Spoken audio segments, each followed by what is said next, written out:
Di tengah ketegangan Iran dengan Amerika Serikat, sebuah kapal perusak angkatan laut Amerika Serikat terlihat berlabuh di pelabuhan Eilat, Laut Merah Israel.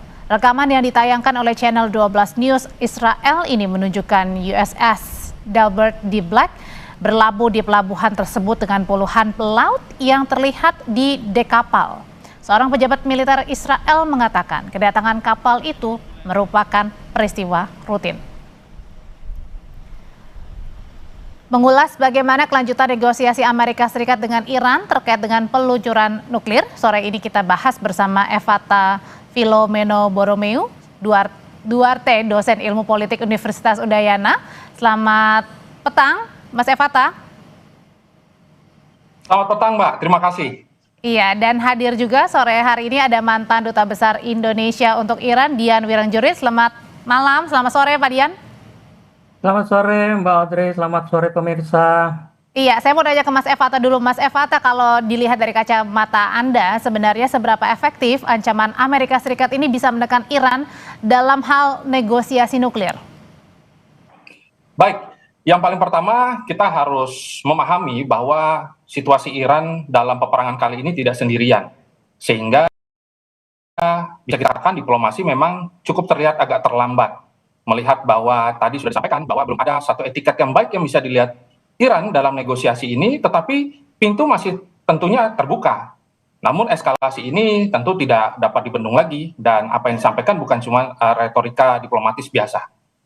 Eskalasinya ini kalau dilihatnya memang sangat serius sekali atau enggak nih? Karena kalau merujuk kepada pernyataan Trump, Mas Evata, ia bahkan berharap Iran ini mengupayakan negosiasi.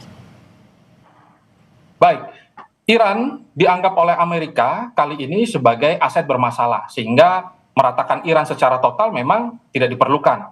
Tetapi kita bisa melihat bahwa gerakan-gerakan tambahan dari operasi-operasi dan juga persiapan militer ini sudah sampai 80%. Dan Iran pun besok nanti akan menyelenggarakan latihan di wilayah-wilayah yang tentunya sangat berdekatan dengan kapal perang Amerika. Ini tanda bahwa Iran sudah siap dan Amerika juga tentu sangat agresif kali ini.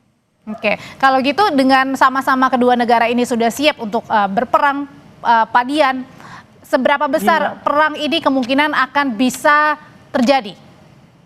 Terima kasih, saya berkali-kali menyatakan perang tidak akan terjadi. Banyak faktornya. Tadi yang disampaikan pertama ya, tolong diingat. Ancaman nuklir Iran, sejak kapan Iran mengancam nuklir ke tetangganya?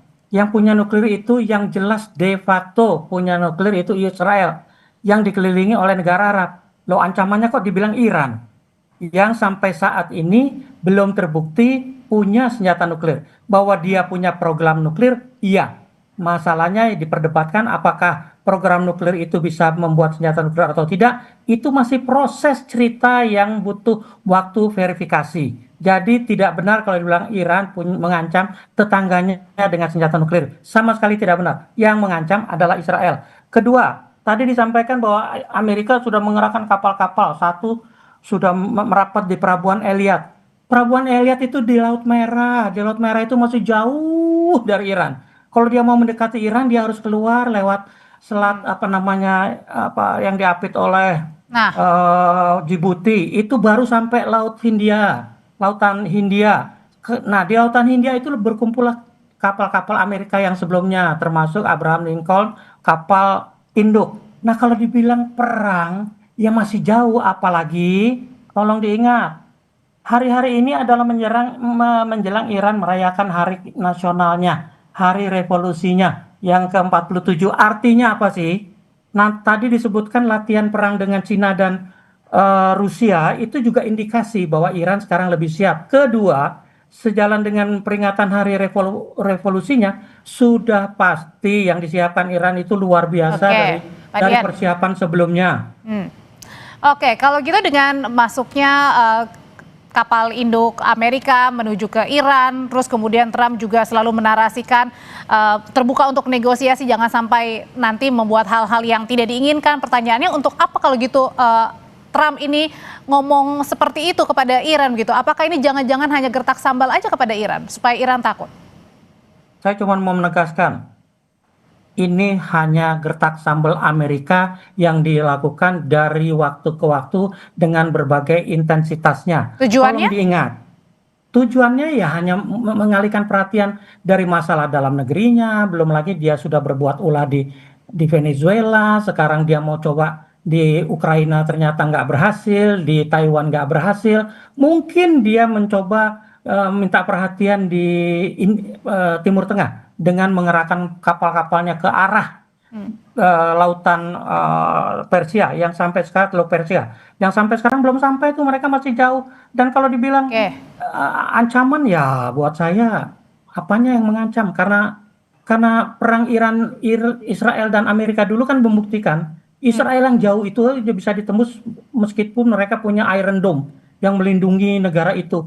Lah sekarang kapal induk yang jaraknya cuma ratusan kilometer, ya itu kan sasaran empuk lah buat Iran. Nah, oke, kalau tadi Pak Dian bilang, Mas Evata, nampaknya tidak mungkin terjadi perang dan kemudian ini hanya gertak-gertak sambal aja Trump untuk negara Iran. Kalau gitu apa yang ingin dicari oleh Amerika Serikat? Baik, terima kasih.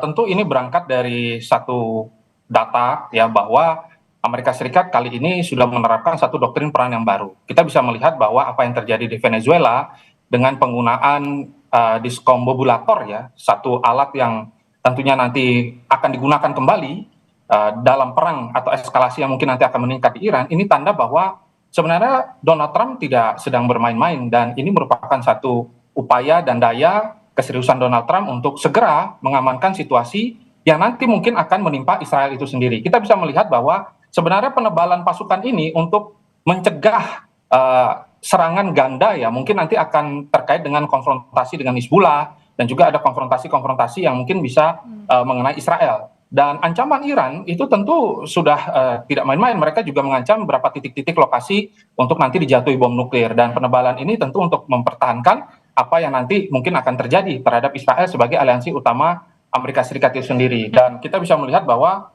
Amerika juga tentu nanti akan menerapkan pola-pola negosiasi yang lebih agresif, tetapi kita bisa melihat bahwa hal-hal ini juga masih belum menemukan satu titik yang cukup jelas. Tetapi kalau ditanya apakah Donald Trump cukup serius, ya sangat serius, dan bocorannya mungkin akan dalam waktu dekat ini ada satu serangan yang bisa terjadi dan menciptakan eskalasi penuh. Dan latihan itu bisa saja nanti malah menjadi eskalasi yang lebih besar ketika misalkan ada drone yang menabrak kapal perang Amerika, ataupun misalkan ada rudal-rudal yang sengaja ditembakkan dekat kapal perang ataupun mengenai pesawat dan sebagainya, tentu akan menjadi percikan yang memicu perang itu sendiri. Oke, tidak ada yang menginginkan perang terjadi. Tapi kalau sampai kemungkinan itu ada, Mas Evata, pertanyaannya gimana dengan kekuatan peta masing-masing dari Amerika Serikat sekutunya, siapa yang akan membantu, dari Iran juga siapa negara yang akan membantu?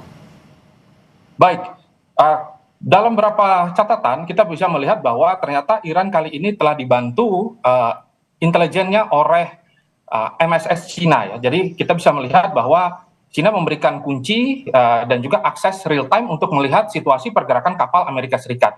Dan kita bisa melihat bahwa hari ini juga ada pertemuan yang dilakukan dari pejabat tinggi keamanan Iran terhadap Vladimir Putin. Dan di sana tanda bahwa nanti ke depannya akan ada berapa logistik perang yang akan dikirimkan. Dan kita bisa melihat ada juga berapa kapal-kapal yang kapal-kapal khusus yang dikirimkan dari Rusia untuk membantu Iran nanti dalam operasi dan juga eskalasi yang lebih buruk ke depannya. Maka tadi sudah disampaikan bahwa Iran kali ini tidak sendirian dan mereka cukup siap. Tetapi tentu kalau ditanya situasi dan petanya tentu sangat timpang. Kekuatan Amerika saat ini berada di atas, tetapi dengan perang ketika ada eskalasi militer mungkin bertahan berbulan-bulan, bahkan bisa bertahun-tahun. Tetapi kalau dalam situasi politik, rezim Teheran bisa segera diganti. Ini yang sebenarnya diinginkan oleh Donald Trump. Kekacauan dari dalam dan juga upaya untuk mengganti rezim ini yang cukup mengganggu dalam serangan Amerika Serikat. Itu yang mereka lihat. Oke, kalau gitu Pak Dian, seberapa solid konsolidasi di dalam negeri Iran untuk menghadapi ancaman Amerika Serikat ini? Terima kasih Mbak. Begini loh, sejak perang 12 hari lalu bulan Juni itu, Iran juga tidak tinggal diam lah. Apa yang menjadi titik lemah waktu itu bahwa Amerika bisa masuk sampai menyerang dengan bunker busternya ke salah satu fasilitas nuklir, membuktikan bahwa ada celah di pertahanan Iran, tidak disangkal. Tapi dari Juni sampai sekarang itu cukup waktu untuk memperbaiki semua itu. Kalau tadi dikatakan bahwa Amerika mau pakai teknologi apapun lah terserah lah, tapi lawan Venezuela itu mbok yang nggak usah dibandingkan dengan Iran lah. jauh sekali Venezuela dibandingkan sama Iran, ya nggak? Sama Iran aja Amerika bukan apple to apple, tapi kalau sama Venezuela ya itu apple sama kuaci lah. Bedanya begitu, Oke. jangan dibandingkan. Nah, saya mau catat satu lagi yang penting, diplomasi. Diplomasi yang diharapkan atau ingin dimajukan oleh Amerika itu diplomasi Oke. versi Amerika yang isinya tekanan, persyaratan yang harus dipenuhi oleh Iran. Dimanapun diplomasi harus mulai dengan equal footing, kesetaraan. Selama sudah menerapkan persyaratan, Iran tidak akan pernah terima. Oke, diplomasi kesetaraan itu yang diharapkan supaya tidak ada perang yang diinginkan oleh negara manapun. Terima kasih Betul. untuk ulasannya, Pak Dian, Mas Evata. Selamat sore. Terima Selamat kasih. sore.